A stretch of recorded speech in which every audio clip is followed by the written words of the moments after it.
สวัสดีทุกท่านข่าวดีพี่น้องเอ้ยล่าสุดนะได้ปูนมาแล้ว1 สอบนะ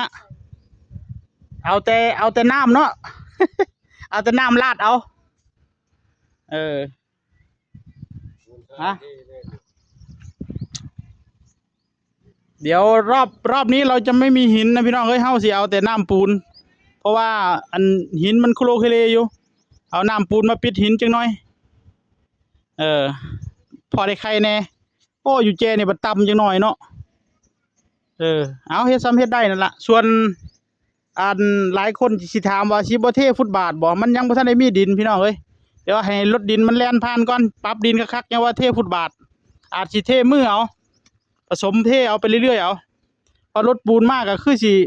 บ่เกิน2 คิวแล้วมั้งคิวหนึ่ง2 คิวนี่ล่ะแค่ว่ารถปูนก็ได้ออกกำลังแหน่จังหน่อย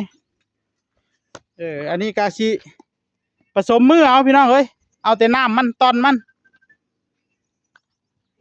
จะได้มันเทียบได้บ่คุณพ่อยังกระบะพัง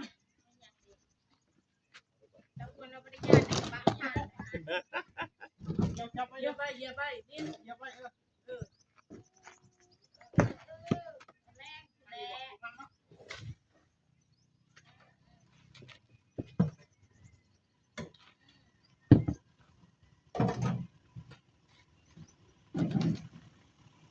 เต็มนี่เลยเนาะ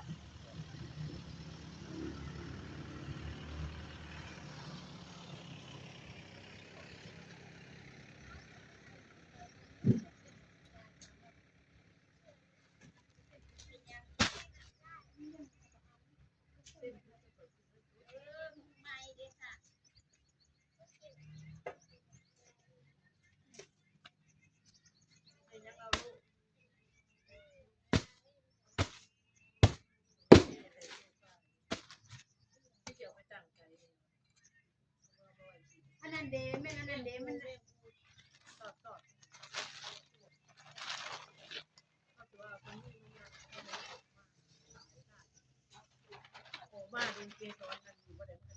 นสร้างปูนมาเฮ็ดอีหยังล่ะบ้านนี้นะเทไอ้ปูกระเบื้อง อ๋อเทปูกระเบื้องเขาแล้วเขาแล้วหน้าแล้วเขาก็เฮ็ดเพื่อนเฮ็ดซ่าเลยเนาะมันเฮ็ดอยู่บ่มื้อนี้หรือว่าไดเฮ็ดอยู่มันเหลือหลายบ่เหลือประมาณ10 กว่าลูกพุ่นแล้วเนาะนี่เนาะมันเป็นเศร้าบ่จังหวะมัน2แถว2 แถว2เกือบ3 แถว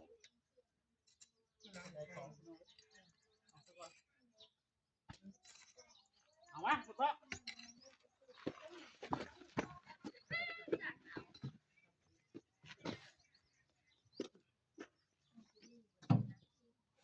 โอ้บ่ต้องอันนี้เลย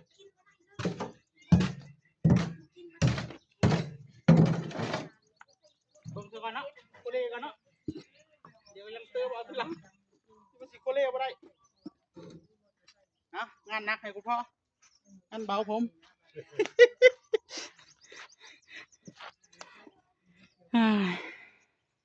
คุณพ่อนี่ก็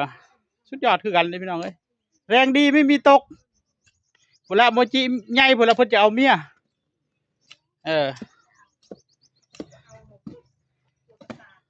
บ้าบ่แน่ได้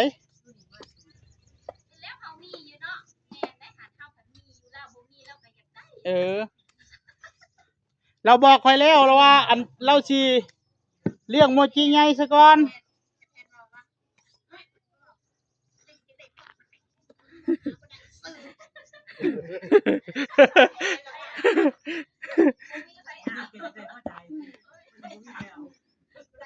มันคล้ายกันยังหายใจอยู่บ่ได้สิอยากได้เหี้ยเฮายังเก็บได้แทนเฮาเดี๋ยวปากแข็งซื่อล่ะ อ้าวบัด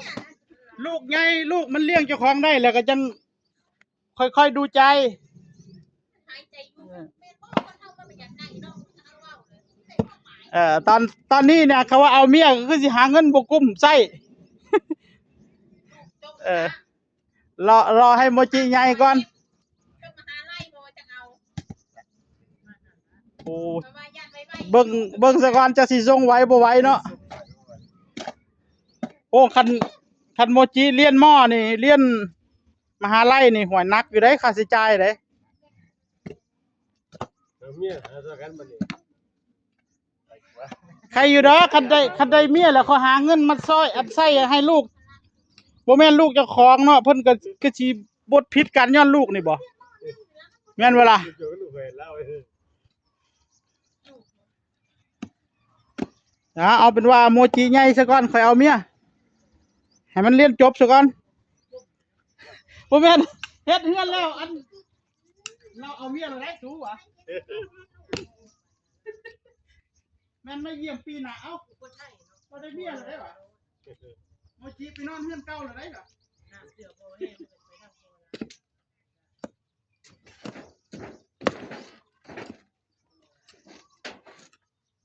ไปทางทองกูรอนะ แล้วก็บ่มน้ำไว้ซะก่อนสิพ่อเอ้ย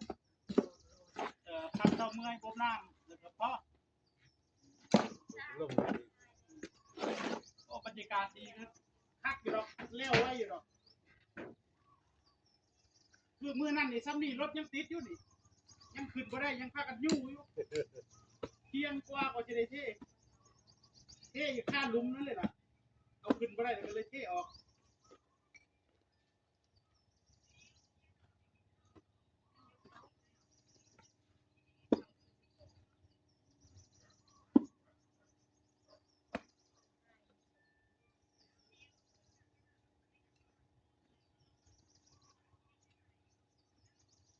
ไม่ได้เห็นเขาได้จะฟ้องคืนโทรเอาบอกเขาโทรหาลูกเขาแล้วกันย่าจะดิอันย่าจะยืมปูนอันเป้อันหัวนี่กันเทปูนบ่พอคือจะมาขึ้นเท่ว่ากันไปเอาเลยเท่เขาว่า เอาขึ้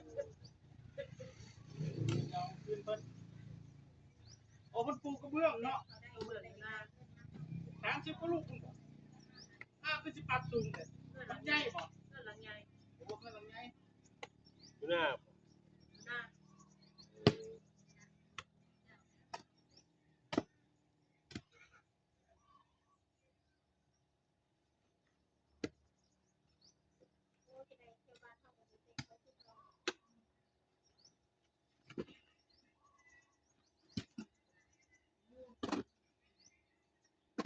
ว่าเขากายยิงเขากายยิงเขากายยิงเขากายกา ลอตเตอรี่ลอตเตอดาสองโตก็เป็นจักงานได้ขึ้น เจอแต่ลูกยังหน่อยถือเด็ก9 บาทแต่ทำไมหวยอันใบละเท่านะ ที่เขา หวยออนไลน์หวยอัน ที่เคียนเอาตะกี้บ่าว ที่อันละเท่าเป็นแผ่นแผ่นละเท่า2 ตัวเดียวอะไรหน้า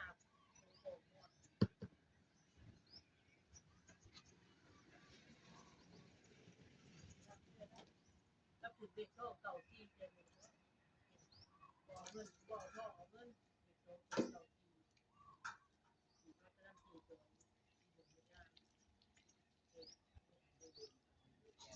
ได้ยี่ห้อคือเด็กก็น้ำบ่หลายจักบาทไปกันเลยมันโดย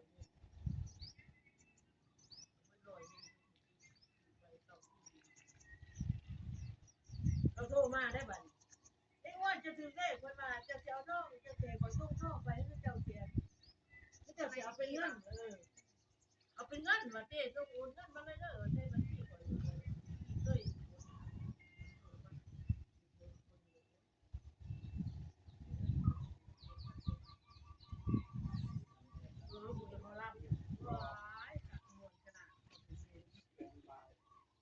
ก็ถือเวทมาเฮ้ยถือเจ้าไปกับถือเนาะ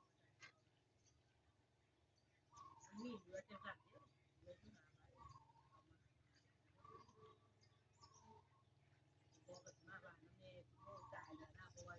ญี่ปุ่นประหยัดกินได้จ่ายเงินถือจูงอยู่ว่าจูงมาบ้าน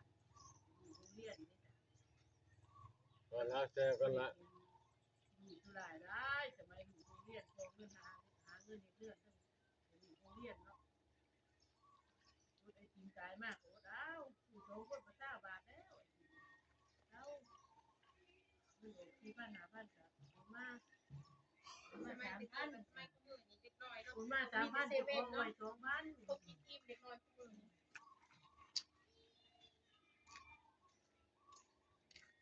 ไอ้กันมุ่นจนว่าไอ้ฝ้ายไม่เห็นซื้ออะไรเลยโอ้มีอย่างจะกินไปแล้วมีลูกพ่นเถอะหานิ้วมันจองนะ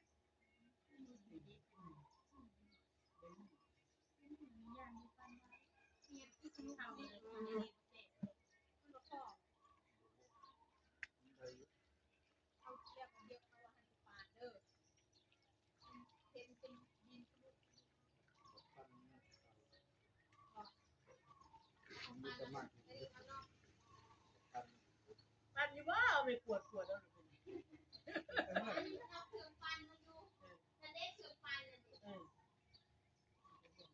เด็กพูดกระเบื้องอยู่บนเจ้าไหนจักเดี๋ยวจะคนที่เอาหายเราก็ได้เราก็ทำได้ ตอนแรกเขาชิมโมเดลว่าจะได้จะราคาไปมาได้ที่ซื้อ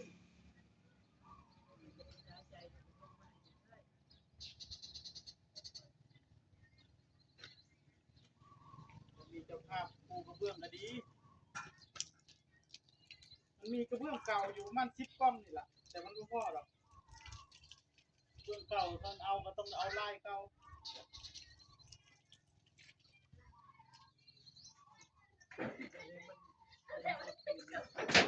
เมียน ล